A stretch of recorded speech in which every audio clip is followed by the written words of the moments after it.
થરાદ નજીક નર્મદા કેનાલમાંથી એક યુવક અને એક યુવતીના બાંધેલી હાલતમાં મૃતદેહ મળી આવતા ચકચાર મચી છે.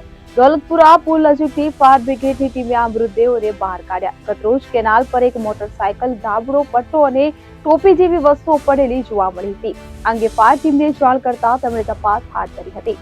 ફાયર ટીમે ઘટના સ્થળે પહોંચીને બંને મૃતદેહોને બહાર કાઢ્યા અને મૃતદેહો રસ્સી વડે બાંધેલી હાલતમાં હતા કે જેણે રહસ્ય વધુ ઘેરું બનાવ્યું છે. મૃતક યુવક અને યુવતી પાસેથી એક ચાકુ, પાકીટ અને 2 મોબાઈલ ફોન પણ મળી આવ્યા.